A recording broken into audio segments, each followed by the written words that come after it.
Oh, woo, friends and enemies. Hello. Let's see if the sound is working. Yep, okay. So we're gonna give this a few minutes to simmer. We will be going live officially in about 5 minutes.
Woo again, friends and enemies. Hello, welcome back. I'd like to give a shout out to a follower. Hello, Emerald Wolf 99. Welcome. You followed on a day I didn't stream, so appreciation for that. We are going to be watching a recap video of Acts 1 and 2, and then after a short break, we will launch directly into Act 3. So, blanket content warning. Mamiya is a dark visual novel with depictions of trauma, blood, violence, abuse, self-harm, sexual assault, and contains strong language, tobacco, and alcohol use, as well as some flashing imagery. Viewer discretion is advised. I also have a dog who is desperate for attention, who I will be giving a decent chunk of affection to while... Hi, Gizia, while we're watching the video. So without further ado, let's watch the recap of Acts 1 and 2 of the game.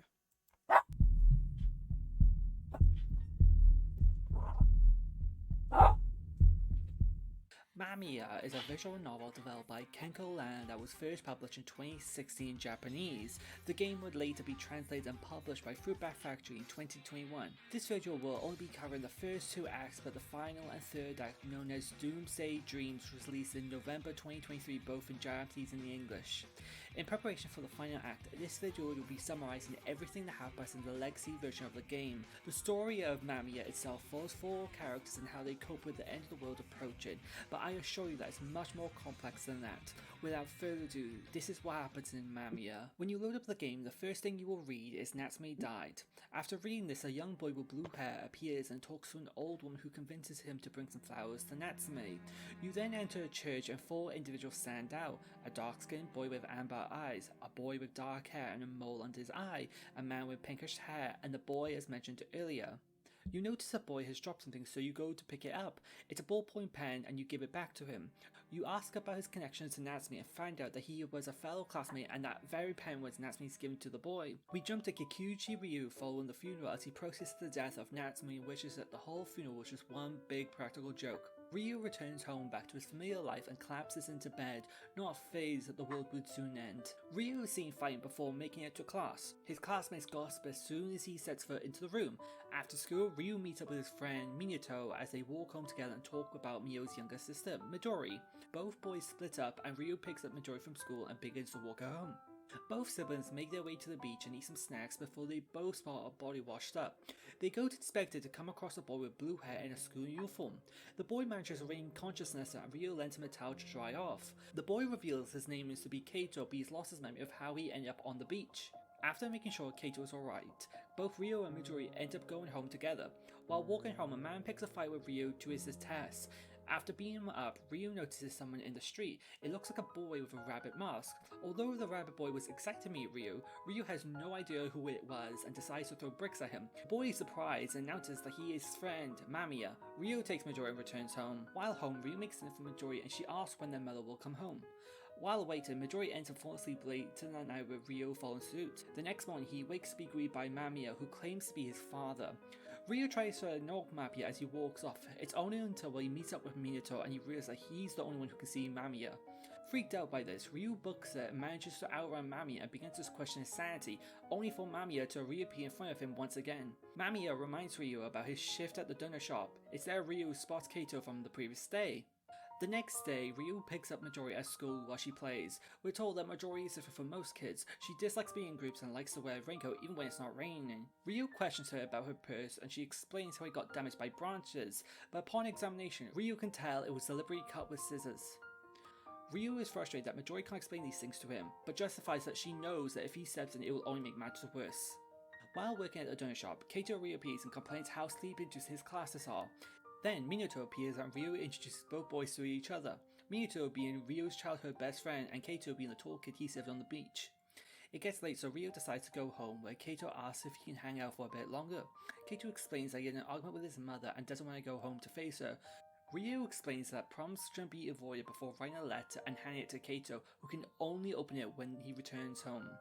Ryu makes it home, and after bathing Midori, their mother returns. She struggles to sit down, making Ryu give her water and undress her. Ryu follows her orders and tries to ignore the smell of alcohol lingering on her. After her pajamas are put on, she heads to her bed but witnesses Midori laying on her bed and said. Enraged, she kicks the child off and begins to throw cans at her while Ryu can do nothing but watch as Midori begs for forgiveness. Mamiya appears and tries to comfort Ryu. The following night, Ryu finishes his shift and heads home. Fear sets in when he returns and notices his mother is home. Midori being alone with their mother was anything but good. Ryu walks in on his mother, beating Midori and complaining about her very existence. Trying to intervene, this only causes Ryu's mother to change sides to Ryu and begins to beat him. Afterwards, he goes to the bathroom to see all the bruises that reflect in the mirror as well as the taste of metal in his mouth. Mamiya appears again and offers both of them to run away together, but Ryu can't accept it and so Mamiya embraces Ryu instead. After putting Midori to bed, Ryu decides to read the letter Kaito had given him earlier in the day, the letter from Kaito and the hug from Mamiya being the only things that are able to distract Ryu from the pain. While working at the donut shop, Kaito comes to visit both Ryu and Midori and comes with a surprise. Kaito has tickets for the amusement park and invites both Ryu and Midori. While watching Midori, Ryu begins talking to Mamiya about his connection to amusement parks but can't put his finger on it. Mamiya then drags Ryu to the merry-go-round and both ride it. Ryu meets up with Kaito and Midori after a roller coaster and decides to go on the first wheel for last. But while in the carriage, Ryu begins to hallucinate and see a man that has a resemblance to Minato and begins to freak out before returning to reality where both Kaito and Midori are concerned for his well-being. The next day, Ryu asks Minato if he was at the amusement park, but he denies the question. After school, Ryu returns home to get some money until he sees his mother home happy about buying herself a new bag. Without another thought, Ryu rushes to his room to see that his mother has stolen his savings. Engulfed with anger, Ryu couldn't hate his home life anymore as to how he had no control over the environment he was born into. To try and calm Ryu down, Mamiya gives him the toy car he wished he had when he was younger. While hanging out with Kaito, Ryu tries to hide the toy car, but Kaito insists on knowing what he's trying to hide before Ryu ends up punching him in defense. Ryu runs away and is appalled by the face Kaito had given. It was the same face his classmates always gave him. Ryu gives up trying to change and embraces his violent nature and begins seeking out people to beat up. It's only when Minato calls Ryu out on this, Ryu threatens to hit him as well. The only way Ryu could express his anger was through violence, and eventually he would return home to see his mother once again. Fed up with her, he begins to beat her over and over while she begs for her life, but Ryu refuses and beats her to death. Thinking that he and Midori would finally be saved, Midori walks in to see her mother dead with her brother over her body with a bloody pipe, petrified of the scene. Ryu leaves the house in a pouring rain in despair after being rejected by Kaito, Minato, and now Midori. In a last resort, he calls for Mamiya, who offers to save Ryu from his reality by offering him a place in Trichiliocosm. Ryu accepts the offer and dies on the ground. A man with a cream-colored coat appears and checks Ryu's body and is shocked what has become of Ryu. Okay. So what I noticed changed was there was no mention of the toy car in my playthrough. I think I might have made a dialogue choice that caused us to skip that whole section of the original first act. So that is interesting. Let's see what changes were made to the next route.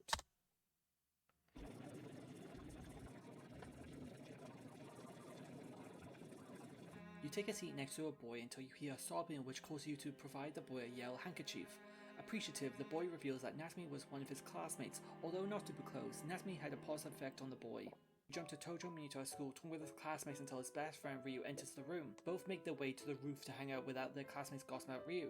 The next morning, Minato leaves his home and heads to an elevator where he shares it with a man with pink hair. Unfortunately, the elevator breaks down and both are stuck. Eventually, the elevator is fixed and Minato rushes to school and manages to make it on time. That's when his classmates begin to discuss and share pornography to Minato's displeasure. Minato excuses himself from the situation and heads to the roof to hopefully meet with Ryu. Instead, a boy with a gas mask appears before him. The boy seems interested in Minato, and when asked his name, he replies with Mamiya. Minato leaves the roof, but Mamiya disappears. Minato begins to head for the school gates until he sees a familiar-looking man. When approached, the man tells how he would usually wait for Natsume. As a result, the man takes Minato instead. They both make their way to Pachinko Parlor, and the man makes Minato play it as a step in for Natsume. Thanks to beginner's luck, Minato is able to win big. The man takes Minato home and shares that his name is Haruki. Minato enters his home and Mamiya reappears again. Minato tells Mamiya that he's often home alone as both his parents work until late into the evening before he begins to making dinner. After eating, Mamiya is curious about a cassette tape Minato has laying around. Minato shares that it used to contain a song, but due to the nature of the cassette tapes, the contents have been worn out. The next day, Minato's classmates are being horny again and Minato excuses himself due to being uncomfortable. After school, Haruki picks up Minato again and they make their way to the horse races where Minato manages to use his beginner's luck again to make a profit. Both Minato and Haruki head to their own place and discuss the nature of the relationship Haruki and Nesmi had before. Minato leaves and ends up walking with Mamiya past a river that Minato dislikes. Mamiya then tries to cast a spell to make Minato love the river, but after 2 failed attempts, both end up leaving. Later on, Minato meets up with Haruki and both end up going to a park where Haruki makes fun of Minato's sketch. Haruki then shows off his artistic ability before both leaving the park and making their way to the club. Minato ends up getting separated by Haruki and migrates to the corner, not knowing what to do until a girl approaches him. Even though she's only 15, she hands him a drink that turns out to be alcoholic before both the girl and Minato leave the club. While in the alleyway, the girl sexually assaults Minato before he pushes her aside and runs home and collapses into bed. While at school, 2 of Minato's classmates ask if they can go over to his place and he accepts without much thought. When they arrive, they reveal they brought a pornographic movie and force Minato to watch it with him against his will. Overwhelmed with what was shown, Minato ends up vomiting and both boys end up cleaning up his mess and leaving. The next day when Minato enters class, everyone looks at him differently. Minato manages to meet up with the 2 guys who came over yesterday as they show him a photo of Minato whose face is being photoshopped onto a woman's body. While confused, both boys ask Minato if he's gay, as not only did he vomit from seeing a naked woman, but while they tried to find him at change of clothes, they found female clothing in his room. Minato. Okay, so that is another major change. The classmates did not bully Minato directly, except for in what I assume to be a dream sequence leading up to the end.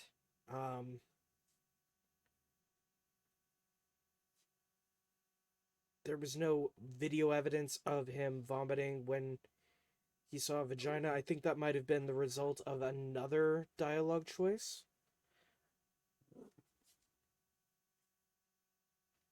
But yeah. Lied by claiming those clothes are his cousins. Both the boys believe this and acknowledge that there was a misunderstanding. Minato relaxes at home and comes across a television program interviewing people who happen to be trans and asks Mamiya if these people are weird for it. Mamiya reassures Minato that they're no different to regular men and women. Minato returns to school and things turn out to be back to normal with his peers. That isn't until one of them mention the program Minato watched the night prior. They ask Minato what he thinks of trans people and wanted to conform to the group's opinion. He comments that he too thinks they are weird. Okay, so it was more explicit in the original version. It was made into a nightmare, yes. Okay. It was more explicit that Minato is gender non-conforming.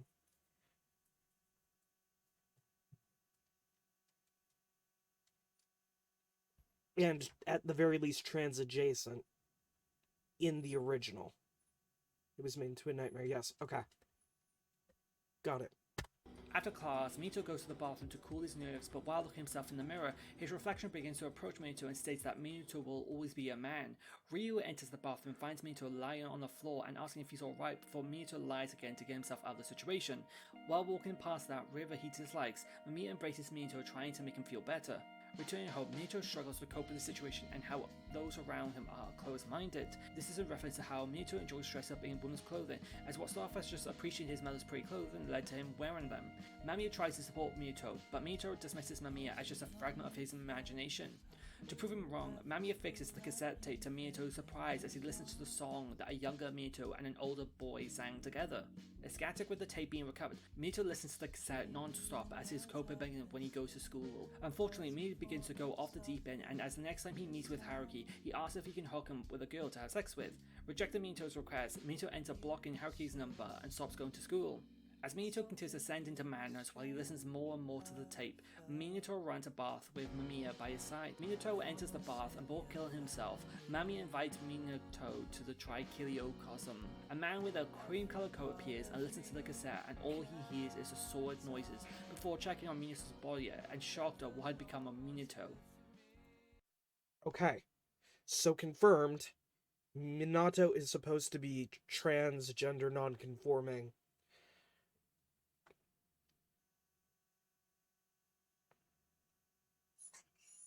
Like, that is canon to the legacy version of the game, and so that is the canon interpretation. Okay.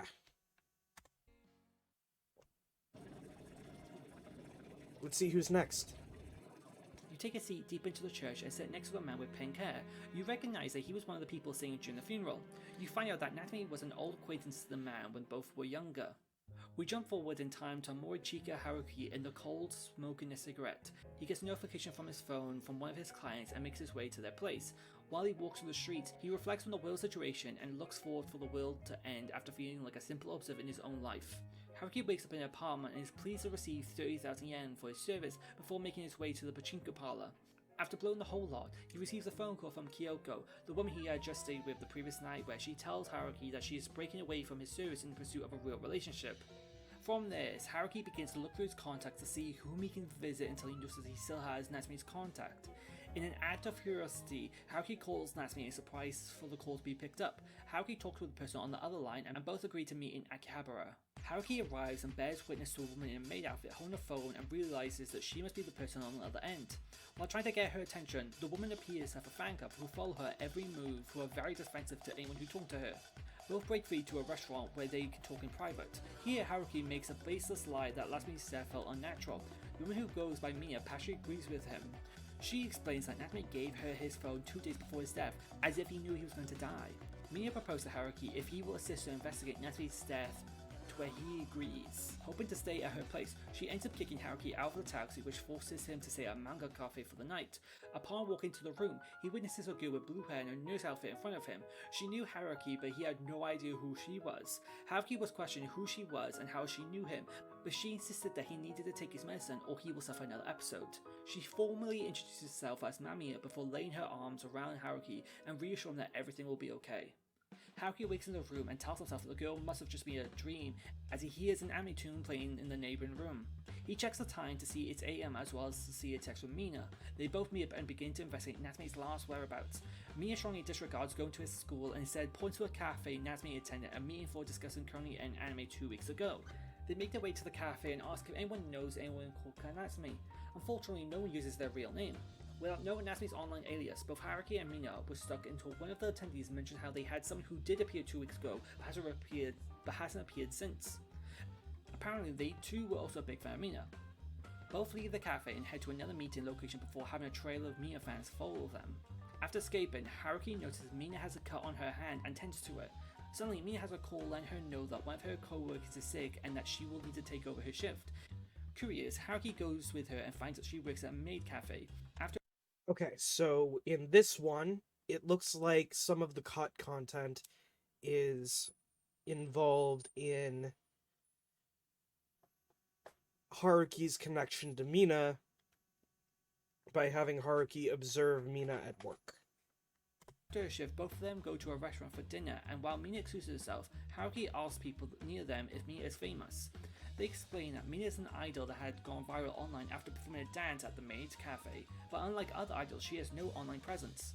Soon after, Haruki gets a call from a client and leaves the establishment. While at a client's place, Haruki steps out onto a veranda and smokes a cigarette. That is until Mamiya appears again and is concerned over Haruki for smoking due to his lungs.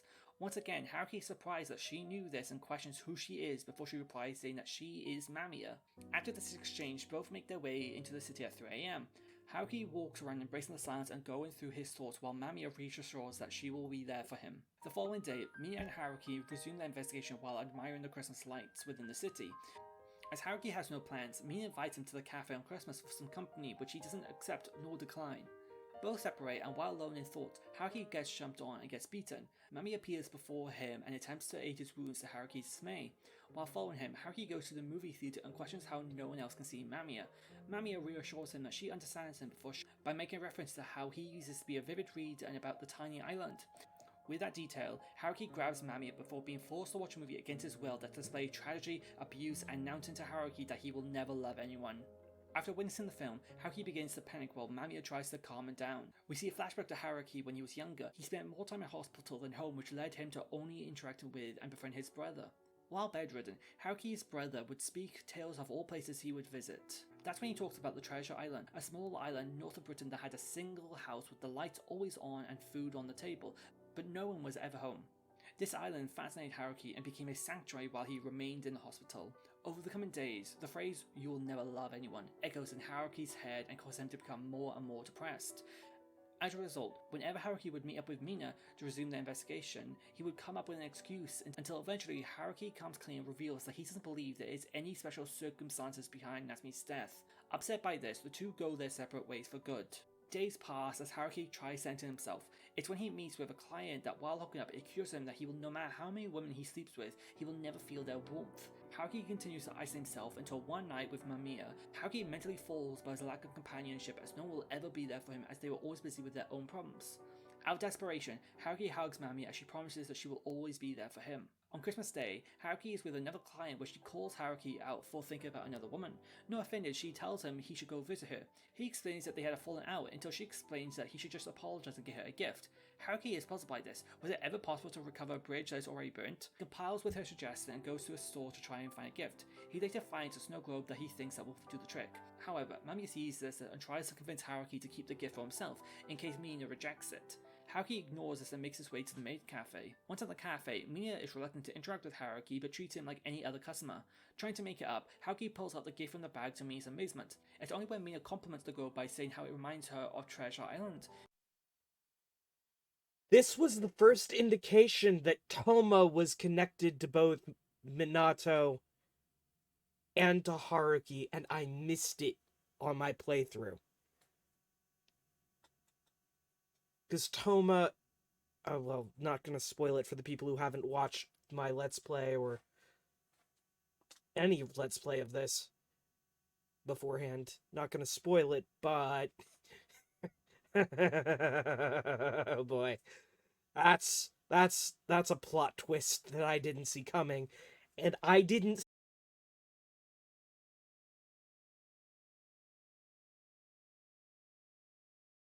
In his dying breath, Mamiya invites him to come to a trichiliocosm. Afterwards, a man with a cream-colored coat appears, shocked at what become of Haruki.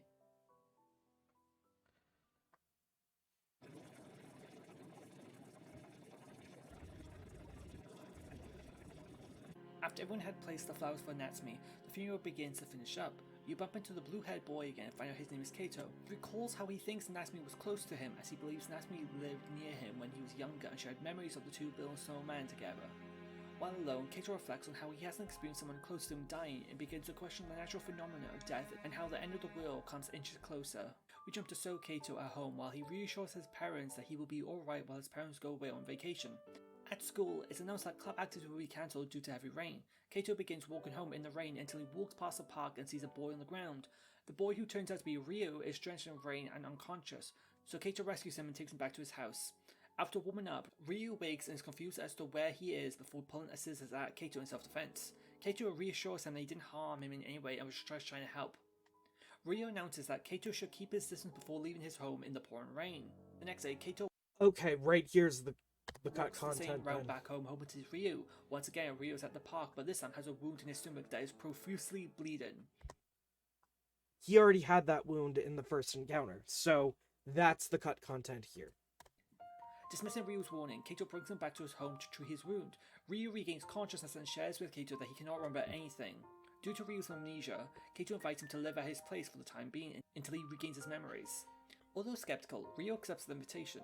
The next morning, Kato sleeps in and, while pressed for time, hears that Ryo will also be out. As Kato rushes to school, he sees a invisible friend, Mamiya, where it's revealed that Mamiya was a voice that appeared one day who truly understood him. After school, Ryo and Kato reunite, and Ryo recognizes a book demonstrating his memories are slowly coming back to him.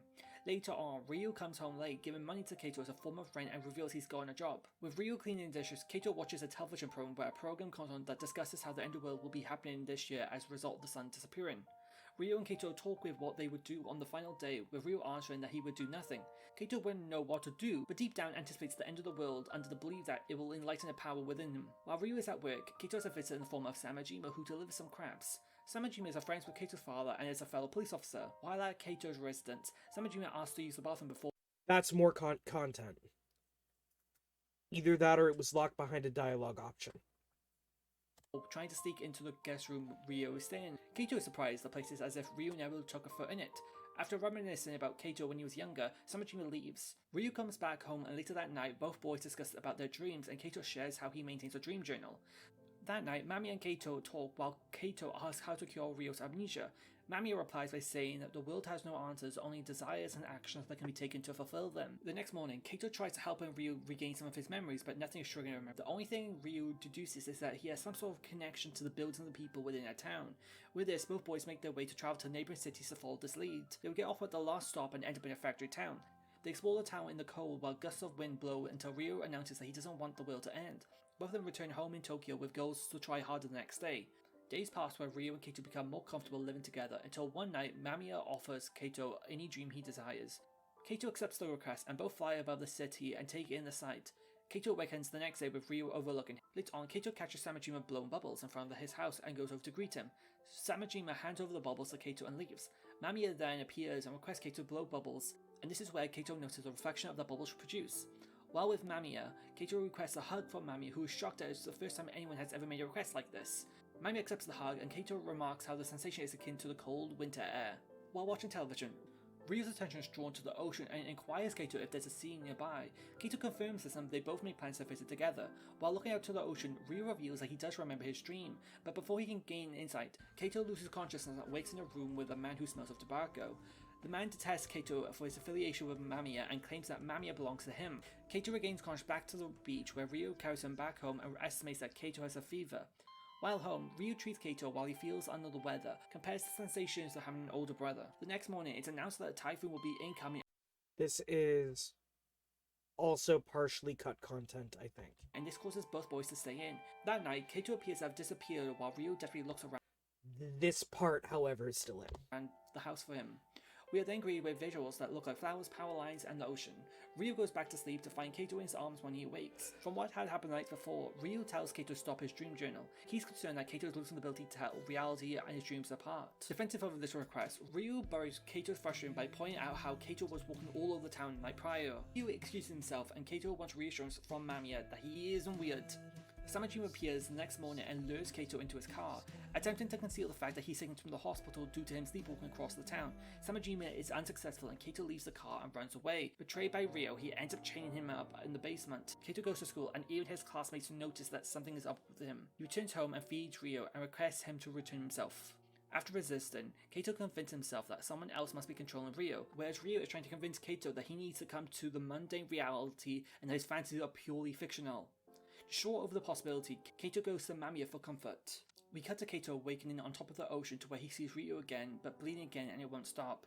Ryu would soon die and Kaito doesn't know what to do. As a last resort, he requests the guidance of Mamiya, but he has nothing.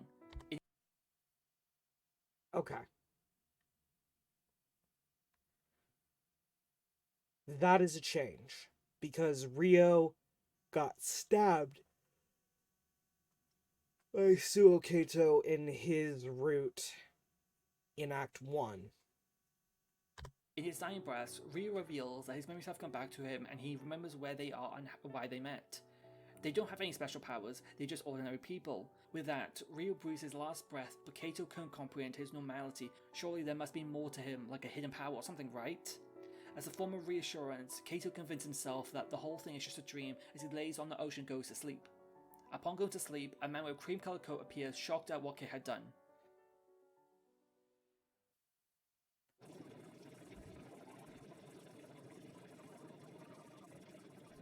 At this point, if you haven't played Mamiya, this is your last chance, as I highly recommend leaving the video now and playing it for yourself, as the next session will begin to enter spoiler territory and the twists are just mind-blowing. With that out of the way, if you opt to not interact with Ryo, Minato, Haruki or Kaito at the funeral, you'll have the option to remain in the church. Eventually, the man in a cream-colored coat appears and notices someone lingering. When he notices who it is, he demands who they are when it's revealed to be a familiar-looking man with dark hair and a green scarf. The man replies saying that he is Mamiya. It's revealed that the man in the cream-colored coat is Natsume, as he pledges that he will save the four who came to his funeral. Most Kaito route scenes were rearranged, with some cut dialogues, but no full scenes cut IRC. Just some new and others locked behind choices. It's difficult for me to identify what was cut, except yeah, the last part. Kato didn't originally stab, pierce as the game stated, Rio. Yeah.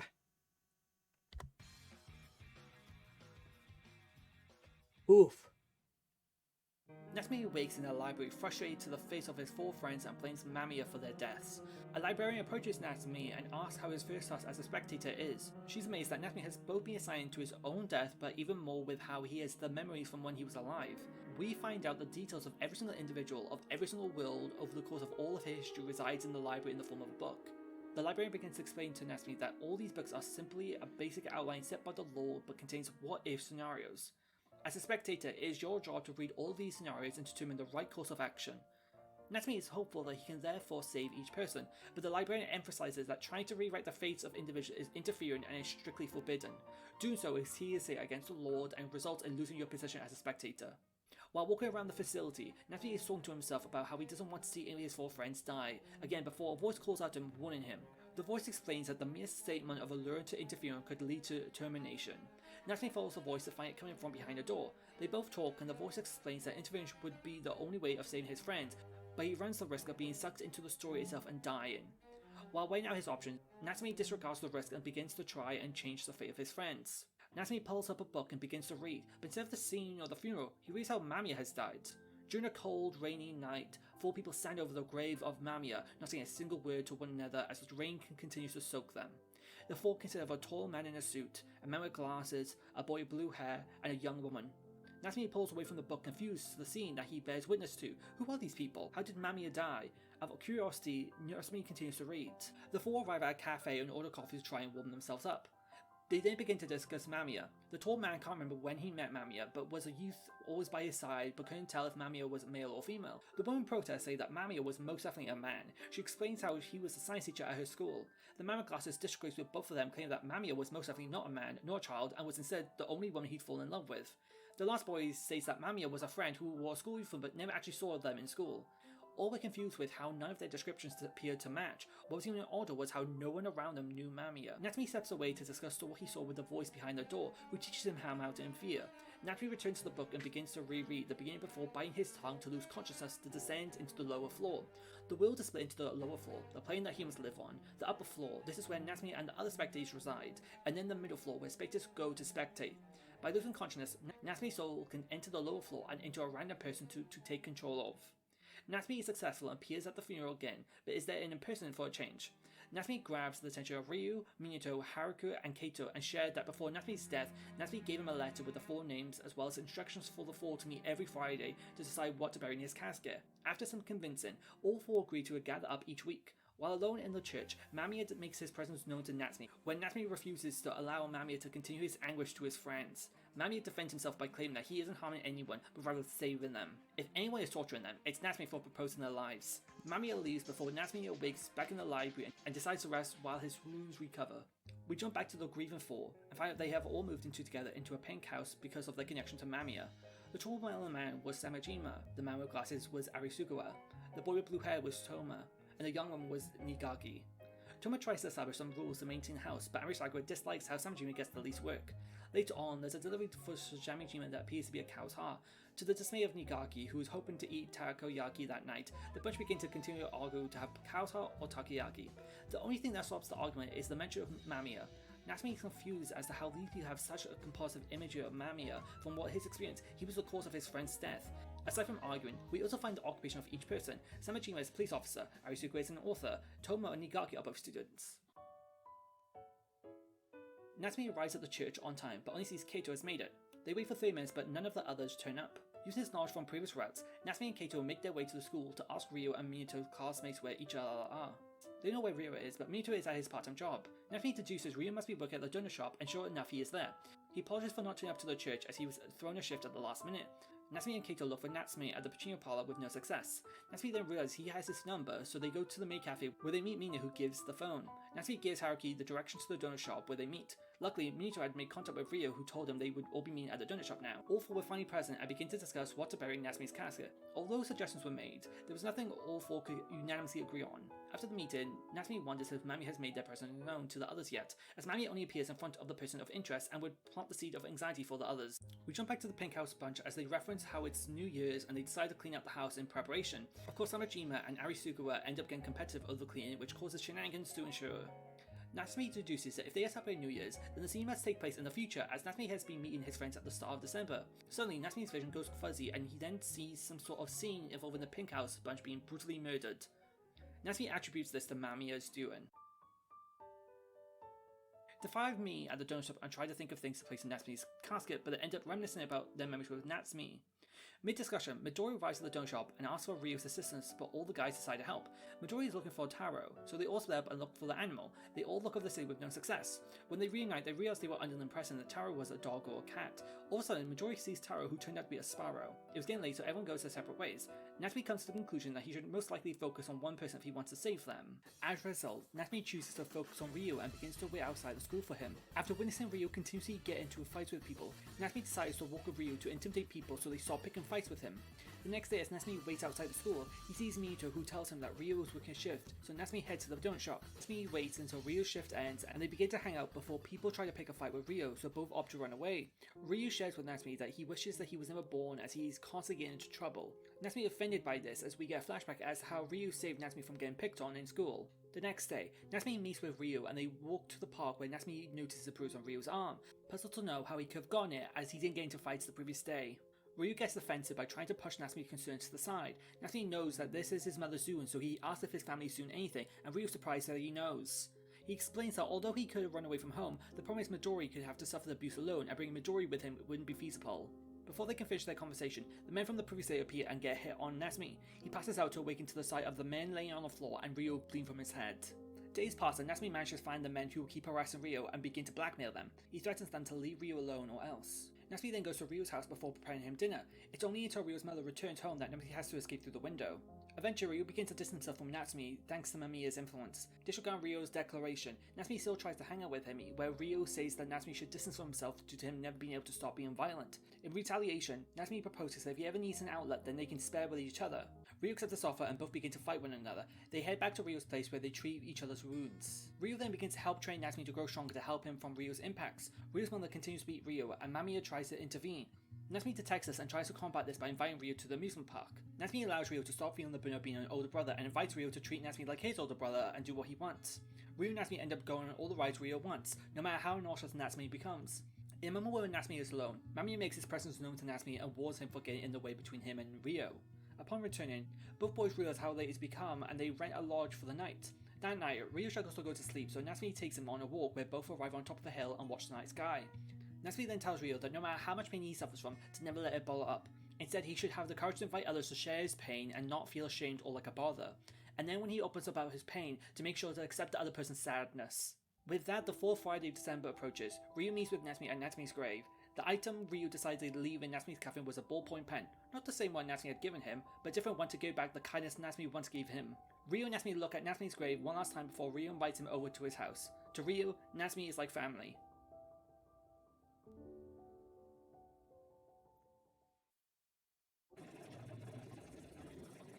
As a result, Natsumi chooses to focus on Minato and both decide to go to IKEA to help Natsumi refurbish his home.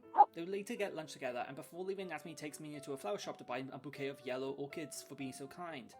But on the journey home, Minato dismisses this compliment by not even processing that he could ever be considered kind. While the next meeting, the group begins to discuss pop idols where Natsumi can't help but share his love for Mina, the maid of Akihabara. Minato draws the parallels to the other Natsumi as he too was a big fan of Mina, to where Natsumi explains that Natsumi was the one who introduced him to her. The meeting comes to an end and everyone separates when Natsumi notices that Minato left behind a cassette tape. He picks it up to give it to him later. Minato, distraught over misplacing the tape, begins to spiral questioning his self-worth for doing quote-unquote that. Mamiya tries to reassure Minato that he loves him for who he is.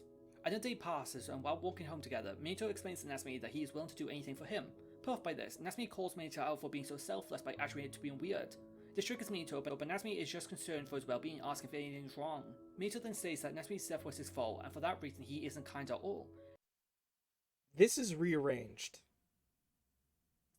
Like, this part was moved earlier and the tape was moved later. Natsumi is stuck on what to do because he wants to tell Minato that he holds no grudge, so instead he reassures Minato that Natsumi wouldn't hold a grudge against him in the afterlife. Minato eventually invites Natsume over to his place to have dinner together. While they kill time, they decide to go through Minato's photo album. Natsume is so surprised to see that when Minato was younger he had long hair. Suddenly from the photo album drops a photo of Mina. Ecstatic, Natsume is shocked to find Minato as a fellow fan. Minato explains that he actually isn't a fan, but rather Mina is his cousin. Natsume freaks out over this fact, but Mina tries to downplay how great Mina is. Offended by this, Natsume leaves. The next day at school, Minato's classmates share a photo of the boys in his class just about women, and Minato jokingly laughs at how ridiculous the image is. Minato later arrives at the river he hates, where Mamiya reassures him that he has to hide the secret to avoid the risk of being found out. It begins to pour while Natsume looks for Minato to apologize for the previous night and finds Minato almost fallen off the railing into the river. Natsume embraces Minato for his safety and then apologizes before both decide to return to Minato's place to dry off. While there, Minato can no longer hold a secret, so he excuses himself to change and return to his living room as Mina, but Natsume reassures that he never knew and it doesn't even bother him. Mina then opens up about the disparity between the two lives as Minato and Mina. Unaware to Minato, but Natsume completely understands what Mina means by this. Mina changed back into Minato and both rest in the living room. Minato then opens about how he actually was supposed to be a twin, but while in the room his twin vanished. It was never found out if the twins were identical or fraternal, or even if it would be a boy or girl. This causes Minato to believe that he was absorbed his potential sister and that is what Mina represents within him. Upon the meet-up, the other guys notice how close Natsume and Minato have become recently, with Kaito attributing them to a pair of siblings. After the meeting, Minato explains to Natsume that he has 2 tickets for a concert. Since it's classical, he was thinking of bringing an old acquaintance, but would prefer to bring Natsume. Natsume agrees, and while at the venue, as soon as the concert begins, Natsume notices that everyone has vanished with the only conductor present. This turns out to be Mamiya, who threatens Natsume to stop Madeline for only he truly understands Minato. Natsume awakes with the concert over, but since they're both dressed up, they decide to buy some champagne and dessert before heading to Minato's house. While drinking, they observe the city while they talk. Natsume then brings up the cassette tape, but Minato explains how it's worn out. Natsume then suggests to override the contest with him singing. Minato has decided to hold on to the past or embrace the present. Minato chooses the latter. With the 4th Friday of December approaches, Minato meets with Natsume at Natsume's grave. The item Minato decided to leave in Natsume's coffin was a bouquet of yellow gerberas, to return the happiness that Natsume once gave Minato. Minato and Natsume look at Natsume's grave one last time before Minato and Natsume walk away.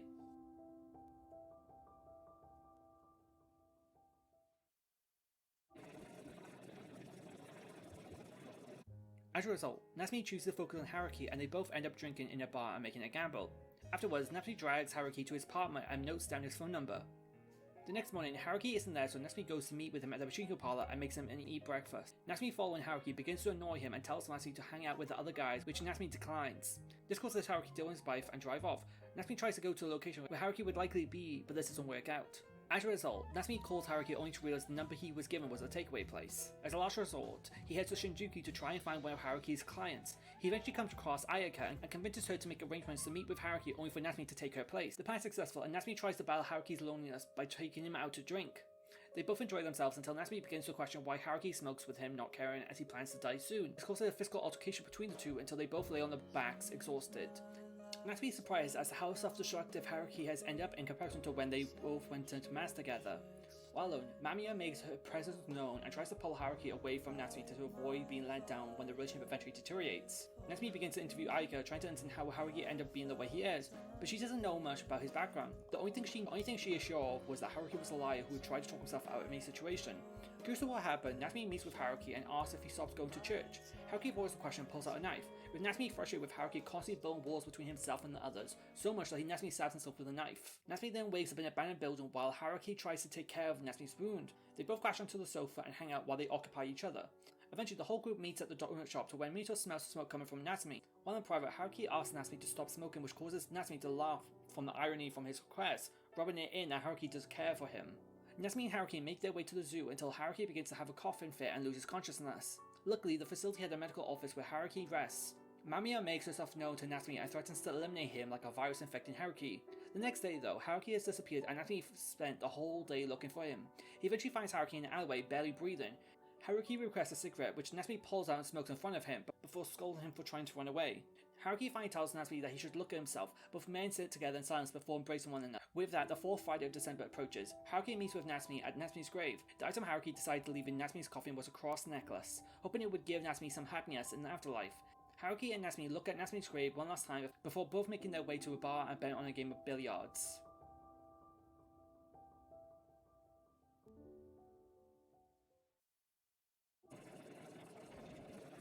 As a result, Natsume chooses to focus on Kaito, who asks Natsume if he can become his assistant to learn some detective skills. Natsume agrees and both come up with codenames for one another. While investigating, Natsume becomes confused as to why Mamiya would prey on Kaito. He has friends, he had a support family, he didn't have any securities, so why? One day, both Natsume and Kaito head towards the train station until Kaito notices that a girl has dropped her purse onto the tracks, which causes Kaito to jump into action. He looks on the stuff that delays the train and the girl is given her purse again. Although she was happy, other main adults around them were frustrated with the train being delayed to Kaito's confusion. Natsume tries to explain that time is the person's most important currency, so it's understandable why people would be irritated when their time is wasted. Natsume and Kaito both have lunch on a bench to where Kaito begins to talk to a worker nearby. They get engrossed with their conversation before the man's boss appears to criticize the man for wasting his time, before the worker apologizes and leaves Kaito and Natsume. While catching the train home, Kaito criticizes the man's boss as verbally abusing your staff wouldn't be part of the job. They both make their way to Kaito's home when Natsume is invited to stay over. Knowing of Kaito's sleeping habit, he waits and ends up chasing Kaito outside. After catching him, Natsume brings Kaito back home only for Kaito to have no memory of the events the next morning. To try and prevent continuing these episodes, Natsume proposes that if he's able to make Kaito's day life exciting enough, he will have no reason to seek fantasy. Therefore, Natsume remains by Kaito's side and tries to entertain him by role-playing any scenario Kaito could think of. Kaito ends up taking this too far by pretending that Natsume is a vampire prince who feeds on blood, causing Kaito to slash his own hand and force the blood into Natsume's mouth. Regrettably, swallowing the blood, Natsume did notice that Kaito didn't sleepwalk that night. Later that day, Kaito shows his dream journal to Natsume, but when Natsume tries to read, he experiences images flash into his head, preventing him from reading the contents of the book. The only explanation Natsume can think of is that maybe it's because he's a spectator, and by trying to read the contents would cause him to spectate the tales. Kaito goes to school the next day and is bored from what his classmates are discussing. When he arrives home, he notices that Natsume wears a cross necklace, and while Natsume allows him to look at it, Kaito disposes of the necklace. They both go to the store to buy new pillows, and while walking home, Kaito detects rain incoming before a shower erupts. After making it home, Natsume decides to have a serious talk with Kaito about his sleepwalking. Kaito is disappointed and defensive that Natsume would try to drag him away from his fantasies. There's suddenly a knock at the door and it turns out to be Samajima checking up on him. Samajima is curious as to how Natsume knows of Kaito, and Natsume replies that he knows him from mutuals. Natsume reassures Samajima that he has his best interest in Kaito, while Samajima replies that he would be better suited for looking out for Kaito as he can protect him from the dangers of society. Natsume backs down as he is merely a 17-year-old soul in a 23-year-old's body compared to Samajima, who is an actual adult. One night, Natsume and Kaito are walking in the city when they come across a choir made up of orphans. Mesmerized by this, Kaito insists on watching their whole performance before making a promise to protect them when he becomes an adult. As they walk back, it begins to snow and Kaito wishes that he could preserve the snow for its beauty. Shortly after, Natsume and Kaito hold hands while they have a moment and decide to fill a ball full of snow for keeping. With that, the 4th Friday of December approaches and Kaito meets with Natsume at Natsume's grave. The item Kaito decided to leave in Natsume's coffin was the bottle of snow in memory of the snowman they built together when they were younger. Kaito and Natsume look at Natsume's grave one last time before Kaito mentions that at least they could meet up again next week. While Natsume looks for the bathroom, alone with his thoughts, he's confused for why the story isn't ending. He then questions what Kaito was on about. Meeting next week. The month only had 4 Fridays, causes Natsume to abort from the story.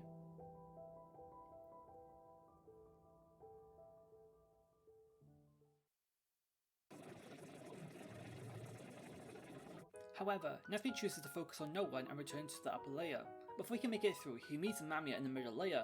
He asserts that he isn't afraid of him and proves that he has already been able to change the fates of his 4 friends. Mamiya laughs and insults Natsume. Natsume is still confused by this Mamiya.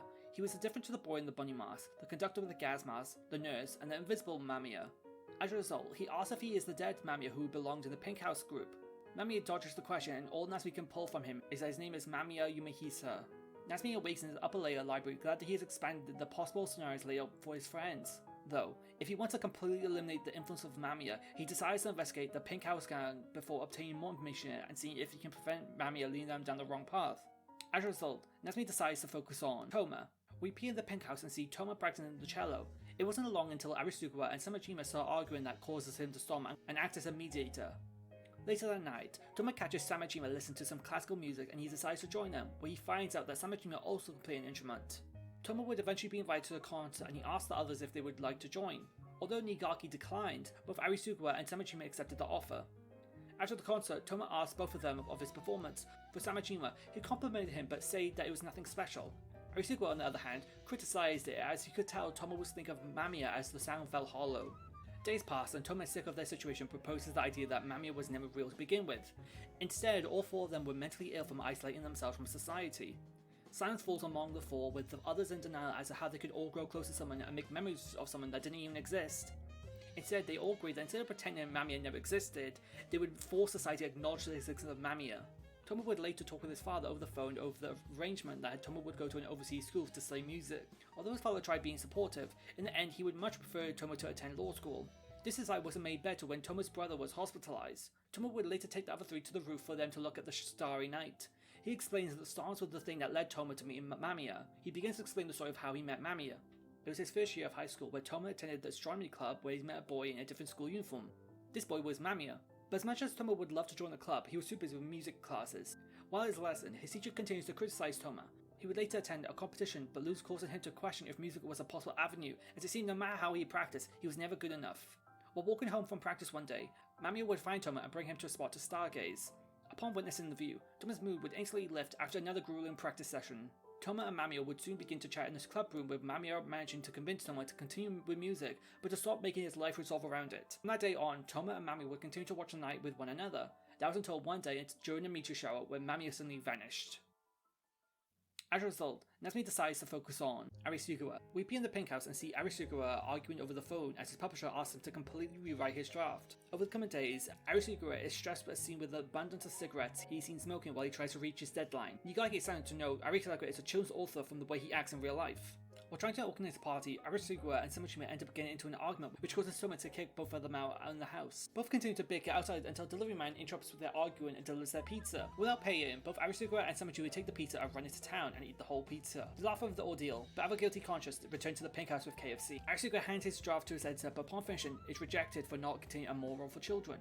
Arisugawa leaves with his draft and in hand upset that his storybook Mamiya would be rejected and be asked to give a happy ending. This fact was impossible for him, and as a result, he would be able to finish his story of Mamiya. Eventually, Arisugawa decides to explain the story of Mamiya to the others. Years ago, Arisugawa would meet with some of his friends at a bar who all pursue different art forms: paintings, music, and acting.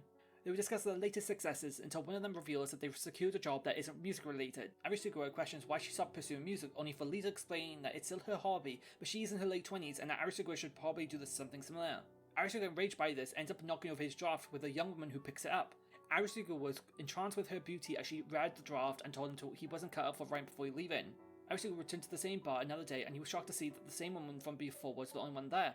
Although Arisugawa didn't want to talk to her, he eventually asked for her name and she replied with Mamiya. Arisugawa was already dismissive of Mamiya after she insulted his work, but became even more dismissive when she revealed that she was a fellow writer. She hands him some of her work, only for Arisugawa to ridicule it for being a complete mess. She replies that although she may have a terrible writing, she can at least item her beauty when she sees it. Put back from this, she reveals that it's not because Arisugawa was a bad author, but was just too poetic with his words. Therefore, she recommends he becomes a children's author instead. Listening to her advice, Arisugawa took his draft to the children's literature department and he got to the check to be published. Scattered from this, we returned to Mamiya to share the news. Arisugawa and Mamiya would later begin to hang out more frequently, and it turns out that they had more things in common. Arisugawa would eventually ask Mamiya out on a movie date and would begin to have thoughts of marrying her. As time went on, the more successful Arisugawa would become. He would be nominated for awards and be sent letters by fans. Arisugawa would later invite Mamiya to an award ceremony. Although he won, his mood would be dampened when Mamiya never showed up. He would meet Mamiya while walking home. She claimed to be there but left due to the crowd. They both make their way to the bar before Mamiya tells Arisugawa that she needs to leave and return back to the Tricoriosum. Arisugawa chases after her and asks if he can join her, but she declines, saying it wasn't possible. As her power message, she wishes him to continue writing even if it's just for her sake. Mamiya would never return to that bar and Arisugawa would never find her again no matter how hard he looked. As a result, Natsume decides to focus on Nigaki. We begin a photo shoot that Nigaki had just finished. Suddenly, the photographer wonders where the next model is, as no one has been. So, if you're wondering why I got quiet, I think my dog got into some hot chocolate mix.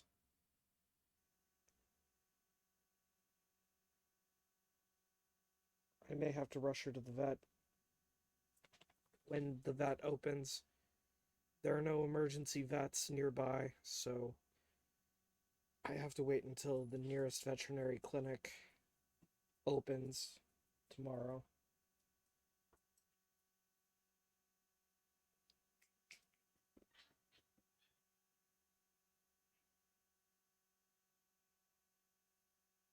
I'm hoping I don't lose my dog.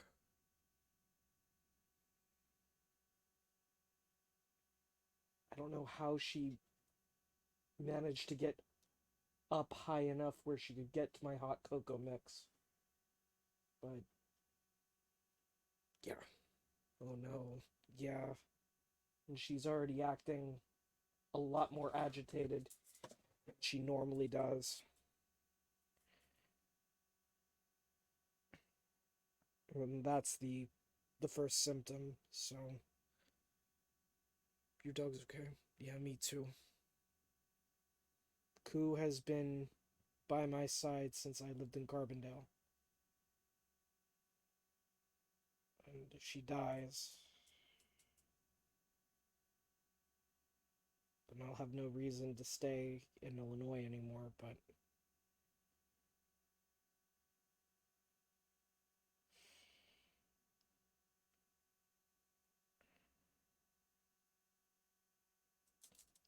I don't want her to die.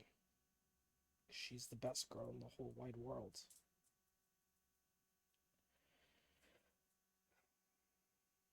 Come here. Come here, girl. Just breathe. But yeah, there are no emergency vets nearby, so...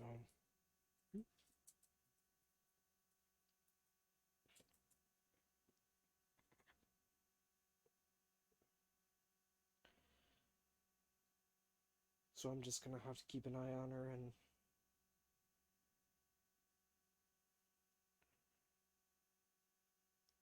take her to the vet tomorrow morning.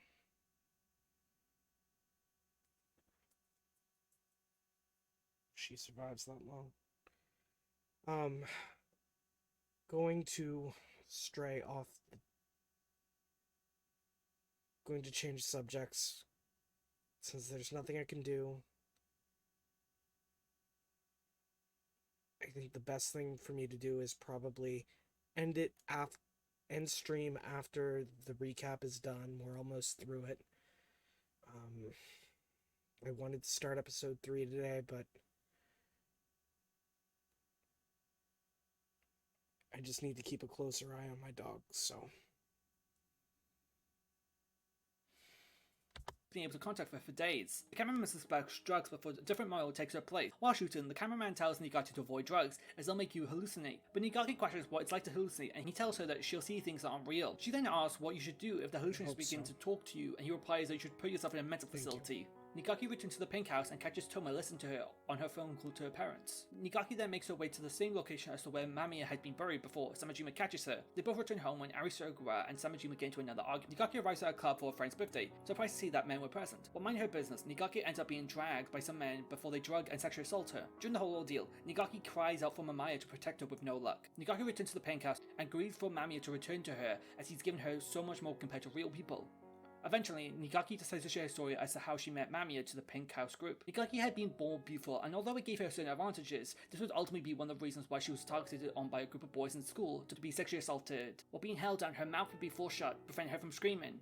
A teacher would enter the classroom, which causes the boys to run away. The teacher approaches Nigaki and gives her a lab coat to try and cover herself up. This teacher would take her to the school nurse to explain what happened. Nigaki would come across the same teacher one day in the halls and would approach him. He takes her into her class so they can talk in private and tells her that his name is Mamiya. Nigaki didn't have any friends in school, so this was the first and only connection she had from in school. Nigaki and Mamiya would continue to meet in private and talk even past school hours. This causes Nigaki's mother to be worried one night when Nigaki returns home late. Nigaki eventually asks her mother if she could start modeling, which causes her mother to decline. Nigaki then asks if she can cut her hair, and again her mother appalled that she would ever ask such a thing. Nigaki's mother explains to her that she should hold on to her beauty as it's something that should be shared with everyone. Little does she realize that Nigaki's beauty is the very reason why men would target her. Upset over this, Nigaki meets with Mamiya and explains that she no longer wants to return home and wants that she can stay with him. He explains that he wouldn't be possible before Nigaki runs away upset until Mamiya finds her later under the school stairs and they make up.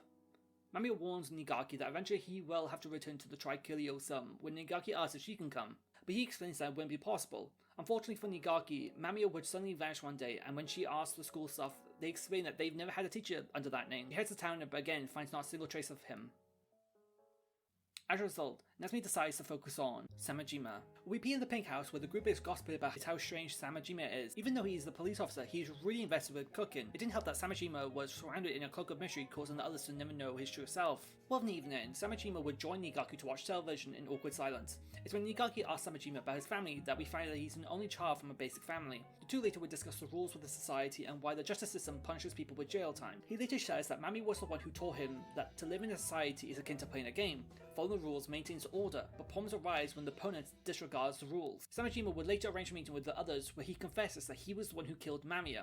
Before he can finish his statement, Arisuke leaps at him with anguish. Samajima would continue by stating that he killed Mamiya many times because he was immortal, before explaining his experience with Mamiya. Samajima was always confused by people. Even though everyone is united with an expiration date, he never understood why people would never be honest with each other. He encountered a time when two workers were caught talking behind each other's back, which led to both of them having a falling out. From this pettiness, Samajima would learn to appreciate the bodies of those who have passed, as they would be the ones that reunite with nature and never be a nuisance. This would cause Samajima to grow envious of doctors who would be witness to the thin line between life and death. One night on a night, Samajima would come across a boy who would make a good first target. He would sneak up to him and knock him out and carry the boy to his car. Suddenly, the boy would awake and shock Samajima before killing the boy right there and then. Disappointed that he couldn't save the death, Samajima would end up tossing the corpse into an ice box and drive away with it. Samajima was confident he could get away with murder, for he knew the weaknesses of the police force. With the body in his possession, he grew excited for what he would do with it, like a chef trying to think on how to prepare a rare meat. Before Samajima could use a knife to chop up the boy, he woke again. Without a second thought, Samajima stabbed the boy in the eye, hoping that it would kill him for good. This would ultimately fail, as the boy would resurrect, as Samajima was bamboozled as to what he was witnessing. The boy smiled as his head bled out, causing Samajima to develop a preferred smile, as he could do anything to the boy and he would never die. A front row ticket to the line of life and death. The boy already knew Samajima's name, and he replied that his own name was Mamiya. Samajima would fall asleep only to find the boy in his living room as if he was a resident. After work, to Samajima's surprise, Mamiya was still at his home and still unkillable. From that day forward, every time Samajima would return home, he would try to kill Mamiya, beating him, drowning him, skinning him, poisoning him, but he would always come back to life. Mamiya and Samajima would continue to have dinner together as Mamiya shared his knowledge to Samajima on the rules of society. This was until one day when Mamiya proposed a game. Samajima had to simply shoot an apple from Mamiya's head with a crossbow in exchange for information on Mamiya. Samajima would ultimately lose, and he ended up shooting Mamiya in the face, causing him to share his past with Mamiya instead. Samajima recalls how back in elementary school, he was responsible for taking care of a class fish until one day, he noticed the fish had died. His class would blame him, but he was used to being blamed for things he didn't do. Coming back from work, Mamiya asked for what took him so long, for Samajima to reply that he's talking with his boss and his son. Mamiya would stare at the moon and tell Samajima that was where he was from, the Tricholiosum. He would later tell Samajima that he would need to return there soon, so Samajima bound Mamiya to the wall and proceeded to torture and mutilate his body to prevent him from leaving. To Samajima's dismay, when he returned from work the following day, Mamiya had disappeared without leaving a single trace. All he could do was drink his sorrows away until the next morning. He was handing a cup of water to realize Mamiya was right in front of him. Samajima embraces him like his own son, thinking that he had truly gone. Mamiya would take Samajima on a walk and explain that it wasn't possible to take him to Tricholiosum. Samajima wasn't able to process this, and eventually Mamiya would disappear for good this time. After observing all the Pink House Gang stories, all the Mamiyas that killed Natsume's friends appear, which causes him to ask what is Tricholiosum. They refuse to elaborate and instead explain that their goal is simply to bring the souls of Natsume's friends to their original place, Tricholiosum. Natsume berates their goal as it requires kill them, which causes the other Mamiyas to appear and laugh at Natsume's logic before explaining to Natsume that he can't save his friends. Natsume rebuttals this by explaining that he already has and created the scenario which causes Mamiya to destroy his solution. As in the end, Natsume simply vanished after quote-unquote saving them. How does he know they will continue to be happy? Natsume returns to the upper layer to try and speak to the voice behind the door, only to be welcomed with silence. The librarian scolds Natsume for interfering and explains the voice behind the door has been erased in place of Natsume with the Lord's approval. Natsume breaks down after being told this, feeling useless that he can't save anyone with whom he comes in contact with. It's until Natsume realizes that the door that locked the voice in is now open. Natsume enters the room for it to be pitch black.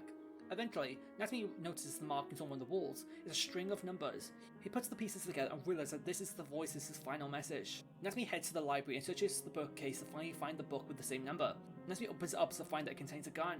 He picks up the gun and declares that he will finally be able to kill Mamiya with it. Natsume meets with Mamiya, who only laughs at Natsume's naivety before sharing the truth. The other Mamiyas collapse while Natsume realizes the nature of all of this. His friends' fates. One died in the rain, one died in a bathtub, one died in the city, and one died in the sea. When Natsume died, he appeared in the library. The upper layer is Tricholiosum. This led Natsume to realize that he's no different to Mamiya. He too was meddling with those in the lower world, just like how the other Mamiyas had. Mamiya reaches his hand towards Natsume, who in turn ignored his hand and grabbed the gun on his person. The moon reveals itself behind Mamiya, who challenges Natsume to see who will save the four in their own way. Natsume confidently accepts the challenge.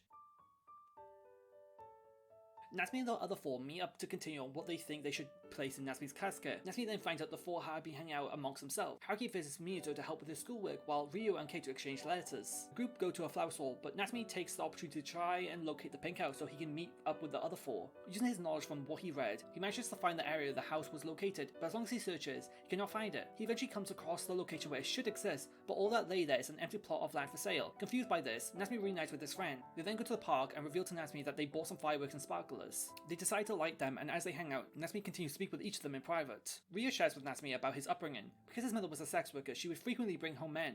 When this happened, Ryo was always tasked with hiding in the closet to prevent these men from coming across Ryo. However, one day, Ryo had to use the bathroom, so he snuck out only for one of the men to see him. Concerned of the child's well-being, the man asked if Ryo was alright. He would eventually buy him a strawberry donut, and since that day, Ryo would not need to hide from him. The man would take Ryo to restaurants, bookstores, even the amusement park, and tried to help him learn to write. Mito shares with Natsume how when he was younger, he used to dress in an unconventional way. Making sure not to be found out, he would hide this outfit from his parents. One day he went to try it out, but didn't want to risk people recognizing him, so he went to a different city. That was until it began to rain and he made his way into a cafe, where the owner invited him inside and gave him a towel to dry himself off. He gave him a lemonade on the house, and when it stopped raining, Mito said to the owner that he would return with money. Mito would begin to visit the cafe every week to meet with the owner.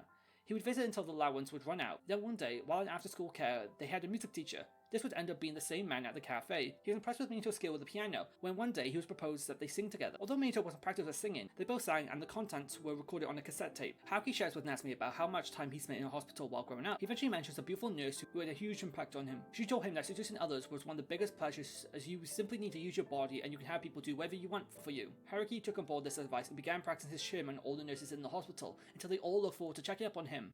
Natsume returned to the upper layer and realized that each of the 4 members of the Pink House group all met up with one of his friends. The man Ryo met was Arisagawa, the music teacher Miyato met was Toma, and the nurse who taught Haruki was Nigaki. Natsume assured that both groups exist in parallel as he followed them both in December, but that was impossible. It finally hits Natsume that the one thing that connected both the groups was the prophecy of the world ending. Natsume deduces that the Pink House group were under the Nostradamus prophecy in 1999, whereas his friends were under the Mayan calendar prophecy in 2012. This explains why Natsume wasn't able to find the Pink House earlier that day. Natsume watches over the Pink House gang. Nigaki reflects on how she was drinking tea with no one. Tomo had made a resolution with no one. Samajima had dinner with no one. And Arisuga had shared his work with no one. Despairing over this, Arisuga plans to stab himself before the others manage to stop him. Instead, they all agree to birth Mamiya back into their reality through a shared illusion. They will become Mamiya and thread themselves into children's lives. With their mind made up, they head to the forest where Mamiya's grave lay and decide to eat him. They ate everything. His flesh, his bones, his blood, everything amongst themselves. By doing so, not only will they become Mamiya, but Mamiya will become the moon, the magic, the mystery, the medium, and the mother. It's revealed that Toma was Miyato's Mamiya, Arisuga was Ryo's Mamiya, and Nigaki was Haruki's Mamiya. Astounded by this, Natsume accuses Mamiya of being a cult. If the Pink House group were Mamiya, then they had planted the seed of his friend's fate years before Natsume's death. Ryo, Mito, Haruki, Kaito, and all Natsume all appear at the church to take part in the memorial milestone of Natsume. Natsume speaks to his mother to show the people who was close to Natsume. She was surprised to even think that Natsume was close to so many people. Before the burial, each person lays their chosen item for Natsume in his grave. Natsume and the rest say their final goodbye while the grave is then buried. Natsume meets with Mamiya to prove that he has finally created a scenario that even if he disappears, each of the 4 have each other to rely on. With this, Natsume goes back to the upper layer to make this the true path of the story. December 28th, 2012. Here lies Natsume Suichiro. The 5 friends meet at the beach, and Natsume is so happy he could cry that he's finally been able to save his friends. But as Natsume approaches Ryo and Kaito, Kaito wishes Ryo a goodbye before dying on the spot. Natsume freaks out from this. How is this possible? Natsume curses Mamiya's name before the credits roll. Natsume born 1995, died 2012. Ryo born 1995, Mito born 1995, Haruki born 1990, Arisugawa born 1972, Toma born 1982, Nigaki born 1981, Samajima born 1972, Kaito born 1984, died 2003.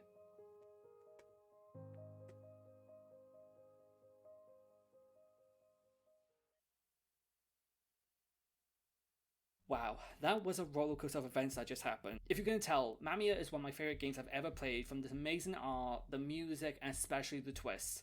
I could not praise the game and the team behind it, as this is truly one of a kind of experience. In the description, I'll have a link to Doomsday Dreams, which is the final act of the story, which I heavily recommend you buy after watching this video. There's still so many unanswered questions that have lingered in my mind since first playing the game last year. With that, will you accept the invitation to try Kiliosum?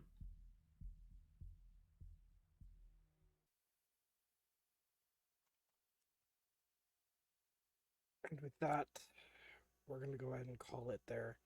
I was going to start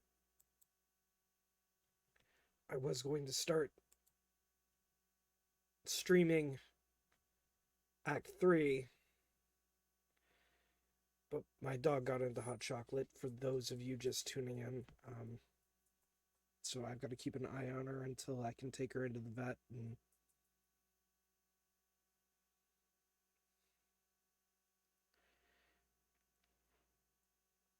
yeah. So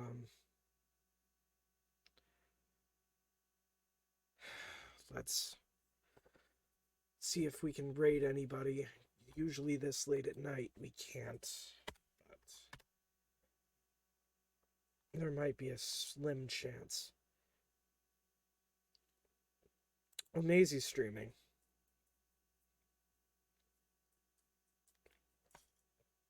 Yeah, we can raid Maisie. Let's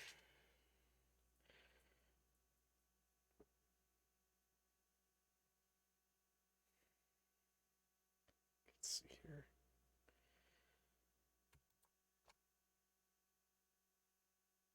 Have rest if you can. Don't worry, it's also late right now. Have rest if you can.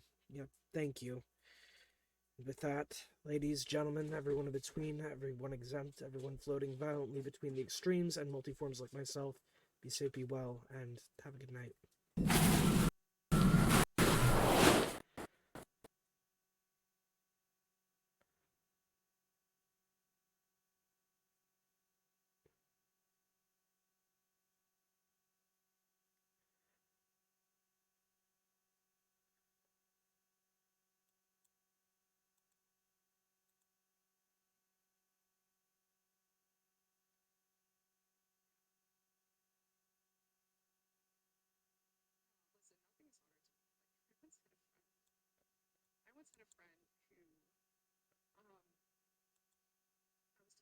Same discussion.